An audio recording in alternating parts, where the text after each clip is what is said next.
Hi everyone, my name is Sushma Nepal. Welcome to our video presentation of business law. Our subject code is HA2022 and our group number is 6. We are 5 in the group. Their name are Vishal Khatiwada, Rohit Kadel, Nishan Adhikari, Sandeep Chauhan and myself. So we all have equally contributed for our parts. I'm going to discuss about the topics and what we have worked on and how we have covered. So there are two parts basically, part A, part B. So part A talks about the contract law and part B is about the law of negligence. For the contract law, we have chosen from Gibson 10th edition book, which is in page 258, question 5, that is about the Rory reward case. And for law of negligence, this is from the same book, so which is in the page 140, question 6, that's about the Bush Brigade case. So for both cases, we have used IREC method, which is to identify what the issue is, what the rules are, and what analysis we can do, and finally what conclusion we can come up to. And also, we we have related contract law with what legal agreements were there, what intention were there, and what consideration were there. Likewise, for the law of negligence as well, what we can relate, like what kind of duty of care or is there any breach of duty, etc. So to explain about the issue of the case of Rory reward case, I would like to welcome my friend Bisal Khatiwara. Thank you. Talk about the Rory reward case, which is of tort law, reward for the arrest and conviction. It is a common occurrence for individual or law enforcement agency to offer remuneration to inform that can lead to the apprehension and ultimate sentencing of lawbreaker.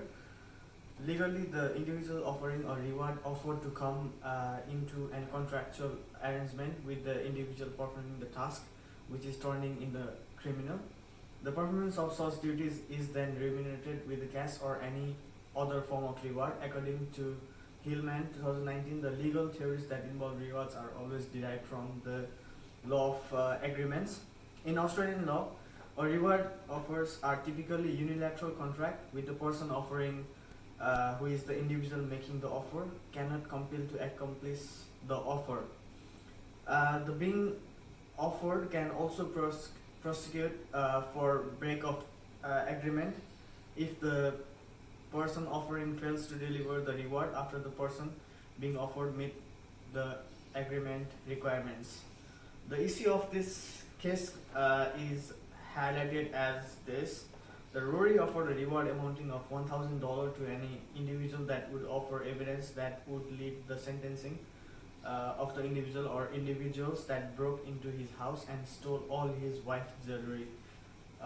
Maximum, a law enforcement agency officer in the district where the offense happened provided information that led to capture the conviction of the felon. In determining whether Max was eligible to recover the reward or not, it is essential to consider the four primary elements that must exist to make it a legally binding contract. The four items include agreement, consideration, certainty, and the intent to create legal relations. When all these elements become fulfilled, the person offering becomes obligated to give the reward to the person being offered. The application of the case, I would like to call my friend Rohit Kadel. Thank you all, and he's gonna discuss about the application of the case. Thank you. Hello everyone, my name is Rohit Kandil and I'm from Nepal. My student ID is ENV21208 and I'm doing the presentation for the Rory's reward case. We have also made the assignment, but this is just a general presentation. Now some of the headings for our case study would be reward for asserted in conviction, issues, some of the issues, analysis of the case, unilateral asserted, duty of care, and some issues for the relying under the duty of care. So there are a lot of headings. So many other headings are covered by my friends, but there are like two headings that I'm going to cover today, and those would be application of the case and the unilateral contract asserted. Now While doing the research, I found out that there are two types of application of case. One would be unilateral contract, and the second one is the bilateral contract. Now, unilateral contract means the contract done by a single person. It's a single side contract, like an individual contract. And the bilateral contract would be the contract done between the two members or two parties. So I think for the Rory's reward case, unilateral contract is the best option. Now we have chosen the unilateral contract for the Rory rewards case. Now under the unilateral contract, there are like some of the requirements, so some of the requirements would be, while doing the contract, it is determined by the court. Any act or any presentation, it is determined by the court. Like the authorities are given by the court. And the next would be the obligation. Like if any problem have any other party has obligation or any trouble, like it's done on the same day by the court under the same time frame. So this is what I want to talk today. But if you want to find some detailed, you can go to our assignment and have a look. Our group assignment number is 006. And that's how I like to conclude this presentation. Thank you very much. This is Nishan, and I'm going to talk about my share of this assignment. That is this second case based upon law of tort and negligence. And we are going to talk about duty of care, which is characterized by law of tort and negligence. So the case goes like this.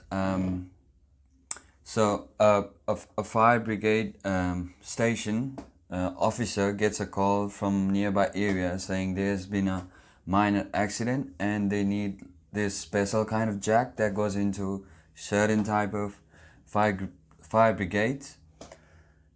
And so at that moment there was no any vehicles that could support these special kind of jacks.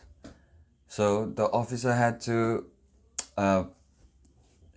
put up this special jack into this fire brigade engine that was not supposed to carry such special jack.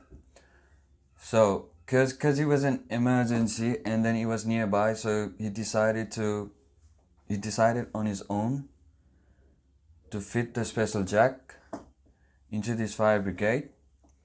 And on the way to the accident area, while the driver who was driving the fire brigade tried to brake, the jack slipped, resulting in this accident, which managed to harm the driver in some way. So the question is, was there any negligence from the officer to fix this special jack into this fire engine that was not supposed to carry this load? And do this officer owe the injured guy a duty of care, and was there any negligence on the officer's behalf? As he was in charge of the whole station, I think he owed, as a fact, I know that he owed the the brigade driver a duty of care.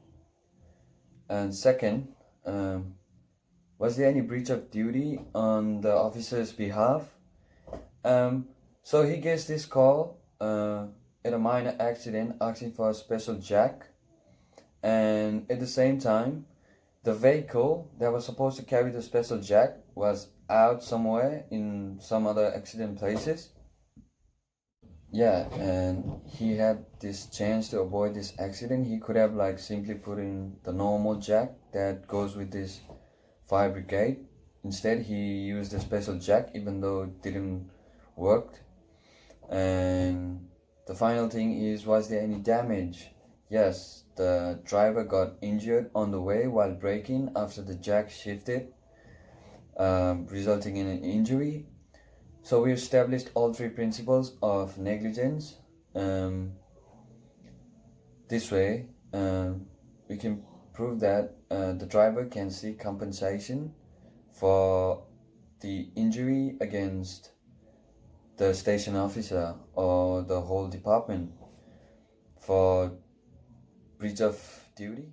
Tort and negligence describes that any act that can cause harm or can be foreseen before the harm is done to any individual or any client, then you are obliged to not do it or prevent it in some ways, and you owe duty of care if you are doing something like that may cause harm to nearby people or your clients or anyone that may cause harm, and you can see it, then you are legally obliged to prevent it or to do it safely by whatever measures necessary.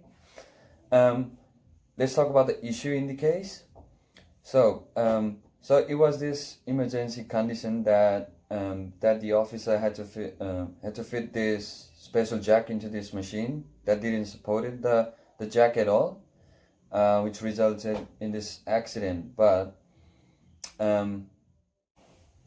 before the driver can seek compensation for these damages, he has to establish, or his lawyers has to establish, 3 simple principles of negligence that the injury was caused by negligence of this station officer.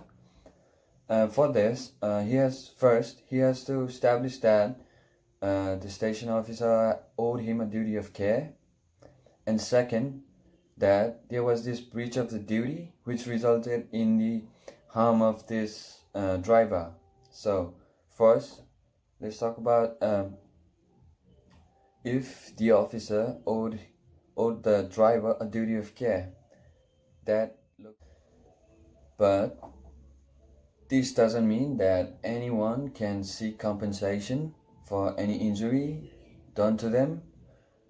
For example, if you cannot ask for compensation with the tiles company if you slipped on the bathroom floor. It depends upon different factors that the court looks upon while looking at the case, like proximity, foreseeability of the action, and the rest of the assignments will be presented by my group mates.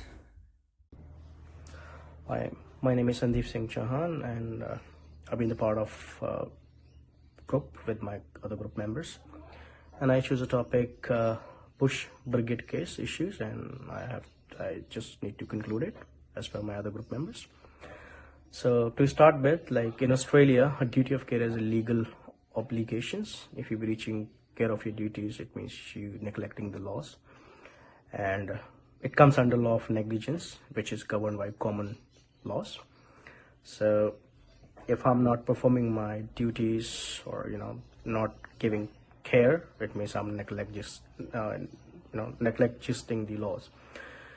The officer got a call, and it is his duty to make sure he checked everything, check his vehicle, take all the precautions before he go out. The vehicle which he has, the fire brigade, it was designed especially to put the jack behind of it.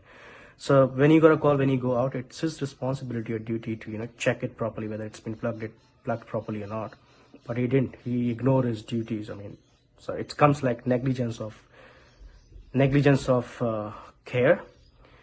Just because of this, the other person got injured. So the officer is here culprit or not. He should take precautions. He should follow his duty of his care before you go out, but he didn't do. It means the court, it comes under like law, negligence of law, negligence of your duty. So he's going to be charged for negligence of his duty. And there are many types of negligence, and for the plaintiff, in this case, like officer obtained compensation, it must be proven that the defendant, in this case the officer in charge, had a duty uphold and unsuccessfully failed to uphold it. Further, as a result of the failure to uphold, the other person got injured. And in the case of bushfire brigade, we'll have to resolve, we have to resolve it comprehensively. Importantly, since the respondent owned the responsibility to the complaint and it becomes proven that the offender broke the duty of his care, it is the responsibility of the plaintiff to demonstrate that the breach was the reason for the injury. Further, the harm occasions in injuries, thereby effectively launching a claim of negligence. So, in a nutshell, if you're not performing, if you're not, if you're neglecting your duties of care, therefore you